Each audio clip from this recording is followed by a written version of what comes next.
스포일러 구간에서는 제가 지금부터는 스포일러 들어갑니다 라고 말씀을 드릴게요. 제임스 건 감독이 새롭게 선보이는 DC 유니버스의 첫 번째 영화 슈퍼맨에 대한 이야기를 해볼까 합니다. DC 스튜디오의 새로운 수장이 된 제임스 건과 피터 사프란이 야심차게 새로운 DC 유니버스를 준비했죠. 그 중에서도 챕터 1 신과 괴물들의 실질적인 시작을 알리는 작품이라서 저 역시도 기대 반 걱정 반의 마음으로 극장을 찾았습니다. 한때 나왔다 하면은 박스오피스를 휩쓸었던 MCU가 최근 몇 년간 힘든 시간을 보내고 있는 것처럼 DC 역시 뭔가 새로운 게 절실한 상황이었죠. 솔직히 말씀드리면은 헨리 카빌 배우의 슈퍼맨이 워낙에 인상적이었기 때문에 데이비드 코렌스웨이라는 새로운 배우가 그 자리를 잘 채울 수 있을까라는 우려가 있었던 것도 사실입니다. 과연 이 새로운 슈퍼맨 DC 유니버스의 성공적인 시작 신호탄을 쐈을까요? 결론부터 말씀드리자면은 저는 그 우려를 기대로 그리고 그 기대를 확신으로 만들어준 아주 훌륭한 출발점이었다라고 생각을 합니다. 이번 영화는 시작하자마자 3세기 전 신과 괴물들이 등장했다라는 그런 자막으로 시작을 해서 30년 전, 30분 전, 3분 전 이런 식으로 시간을 빠르게 압축하면서 슈퍼맨의 기원을 요약해서 보여줍니다. 이미 많은 사람들이 알고 있는 서사를 과감하게 생략해버리고 본론으로 바로 들어가는 이런 영리한 선택 덕분에 영화의 속도감이 굉장히 빨라진 느낌이라서 영화 시작과 동시에 기대감이 확 생기더라고요. 가장 먼저 이야기하고 싶은 것은 역시 새로운 슈퍼맨 데이비드 코렌스웨트 배우에 대한 부분인데요. 제가 예전에 이 트위스터스라는 영화를 보면서 야, 저 배우 진짜 슈퍼맨처럼 생겼다라는 생각을 막연하게 했었는데 트위스터스를 보고 나와서 검색을 해보니까 이미 그 당시에 이제 슈퍼맨에 캐스팅된 상태였더라고요. 그리고 시간이 흘러서 실제로 이렇게 슈퍼맨이 되어 스크린에 나타나니까 감회가 새로웠습니다. 제가 본 최초의 슈퍼맨 영화가 이제 헨리 카빌의 맨 오브 스틸이라서 이제 거기서부터 이야기를 좀 해보자면은 헨리 카빌의 슈퍼맨은 진짜 천하무적의 느낌이 있잖아요. 그러니까 아무리 악당들이 접해도 긁힌 상처 하나 나지 않을 것 같은 그런 이미지와 어떤 위기가 닥치더라도 이 결정적인 순간에 나타나서 상황을 다 정리해버릴 수 있는 이 전지전능하고 강한 슈퍼맨의 이미지가 있었는데 이번 데이비드 코렌스웨트의 슈퍼맨은 클라크 켄트일 때는 어수룩하고 선량한 눈빛이었다가 슈퍼맨일 때는 또 카리스마 있으면서도 이 맨 오브 스틸 때와는 다르게 엄청나게 맞고 다닙니다. 심지어 영화가 시작하자마자 잔뜩 두들겨 맞은 뒤에 피를 토하면서 골절이 되어서 이제 추락하는 모습으로 나오죠. 영화 내내 조 터지고요. 뒤에도 설명하겠지만 이 저스티스 갱을 포함한 주변 동료들의 도움 없이는 빌런들과 제대로 싸우지도 못합니다.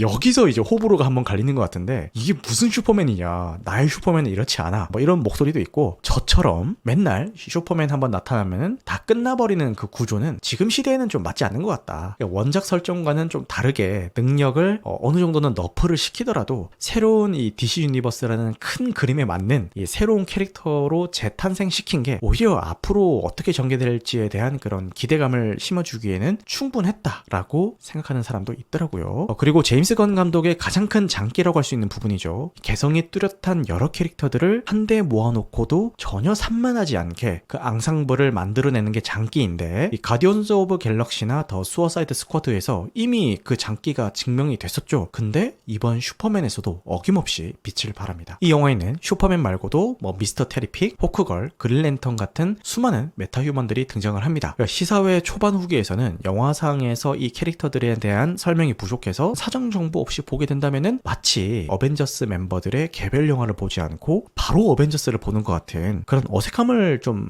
받게 될 수도 있다. 이런 비판도 있던데 근데 막상 제가 영화를 보고 나니까 전혀 그렇지 않았습니다. 오히려 각 캐릭터들의 능력과 특징을 군더더기 없이 명확하게 보여주면서 사전 지식이 없는 관객도 이야기를 따라가는데 전혀 무리가 없게끔 설계되어 있다라고 저는 생각이 들더라고요. 제가 방송에서 여러 번 언급한 건데 영화든 뭐든 그 작품에서 보여주는 것만으로도 관객이 충분히 즐길 수 있어야지 그 작품을 보기 위해서 사전에 뭔가를 공부를 해야 되고 그래야지만 즐길 수 있는 작품은 개인적으로 좋은 작품이라고 생각을 안 합니다. 오히려 사전 정보 없이도 재밌게 볼 수 있어야 되고 작품을 보고 나서 관객이 자발적으로 더 깊이 알고 싶다라는 생각에 찾아보게끔 만드는 작품이 이제 좋은 작품이라고 생각을 하는데 저는 이번 작품이 이제 후자의 케이스라고 생각을 하고요. 캐릭터 이야기를 조금 더 해보자면은 레이첼 브로스 나한 배우가 연기한 로이스 레인 엔딩 역시 매력적이었습니다. 진실을 향해서는 물불을 가리지 않는 기자로서의 모습도 멋있었고, 위기에 처한 슈퍼맨을 위해서 저스티스 갱을 설득하러 가는 강단도 있고, 심지어 미스터 테리픽과 함께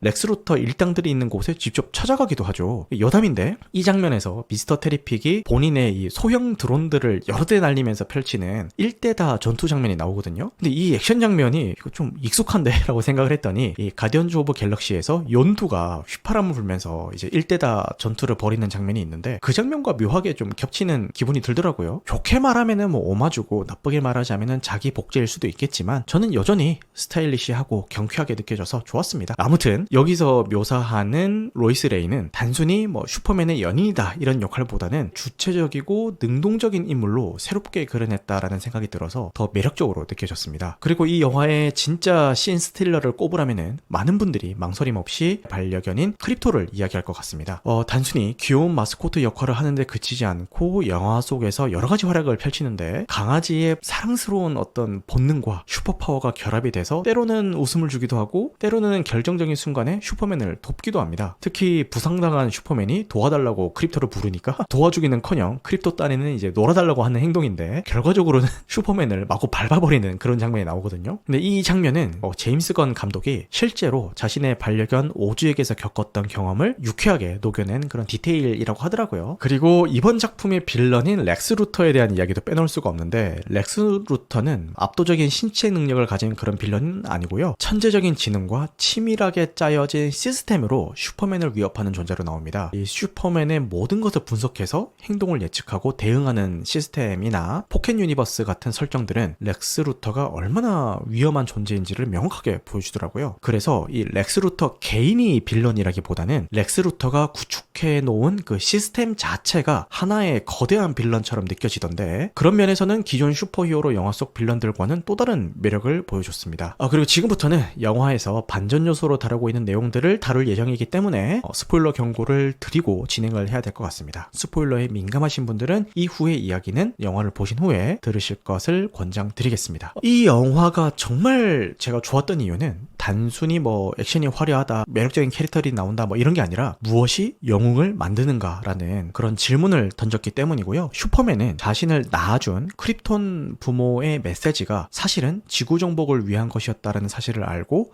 혼란에 빠집니다. 바로 그때 슈퍼맨을 길러준 지구인 아버지가 이런 조언을 해주죠. 부모는 자식이 어떤 사람이 될지 결정할 수 없다. 네가 한 선택과 행동이 바로 너 자신을 만드는 거다. 이 대사는 핏줄이나 타고난 운명이 아니라 주체적인 선택과 선한 의지가 진정한 영웅을 만든다라는 그런 메시지로 보였습니다. 슈퍼맨의 지구인 아버지는 부모가 자식을 결정할 수 없다라고 이야기는 했지만, 저는 이 영화가 양육 환경의 중요성도 어느 정도 담고 있다라고 생각이 드는 게, 이 슈퍼맨과 동일한 DNA를 복제해서 이제 렉스 루터에 의해서 만들어진 울트라맨이라는 캐릭터가 나옵니다. 원작에서도 나오는 캐릭터라서 울트라맨이 뭔지 사전에 아신 분들은 이제 뭐 반전 요소가 아니라고 하시던데, 저한테는 되게 큰 반전이었거든요. 이게 원작에 대해서 빠삭하신 분들은 이미 유명한 이제 에피소드여가지고 이미 다 알고 보셨다라고 말씀하시더라고요. 어쨌든 이 두 존재는 똑같은 유전자를 가졌지만 어떤 부모 밑에서 어떤 가치를 배우면서 어떤 선택과 행동을 하며 자랐느냐에 따라 영웅과 악당이라는 정반대의 길을 걷게 되죠. 이거는 본성보다는 양육이 한 개인의 정체성을 형성하는데 얼마나 결정적인 영향을 미치는지를 보여주는 것 같았습니다. 어떻게 보면은 일본 만화 드래곤볼이 슈퍼맨 서사를 차용한 것처럼 보이기도 하더라고요. 고향 행성이 파괴된 주인공이 지구로 보내지게 되고, 지구에서 훌륭한 보호자를 만나서 선한 마음을 가지고 자라게 되고, 사실은 본인 종족이 다른 행성의 종족들을 지배하는 목적을 가진 종족이었다는 것을 성장 후에 알게 되지만, 결국은 지구인의 편에 서서 싸우게 되는 이 세계관 최강자를 그리게 된다라는 이 서사가 완전 카카로트 서사와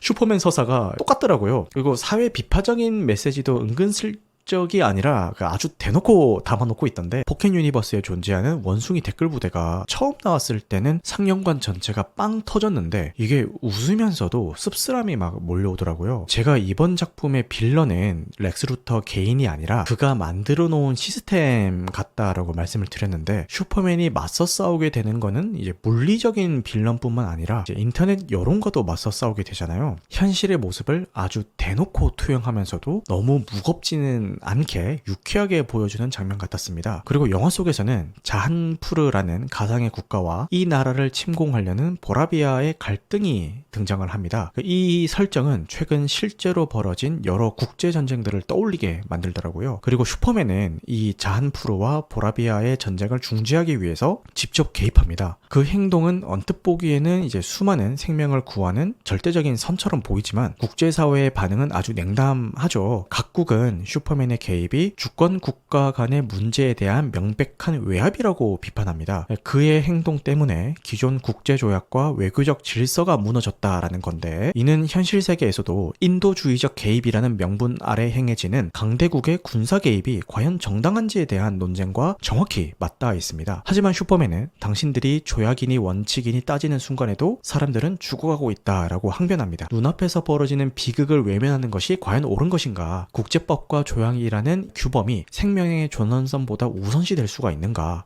그래서 영화는 명확한 해답을 제시하기보다는 슈퍼맨의 선택과 그로 인해서 발생하는 국제적인 파장을 통해서 관객들에게 무엇이 옳은가를 고민하게 만듭니다. 정리하자면은 슈퍼맨은 지구인 입장에서는 이방인이었던 슈퍼맨이 지구의 일원으로 성장하게 되는 영웅의 성장사이면서 동시에 앞으로 펼쳐질 DC 유니버스의 청사진을 성공적으로 제시한 작품이라고 생각합니다. 희망과 인간성에 대한 따뜻한 시선을 잃지 않으면서도 제임스 건 특유의 유머와 개성 넘치는 캐릭터, 그리고 다채로운 액션을 잘 조화시켰습니다. 이 DC 유니버스의 새로운 챕터를 여는 이 만족스러운 첫걸음이 앞으로 또 어떤 멋진 이야기들로 이어질지 벌써부터 기대가 됩니다.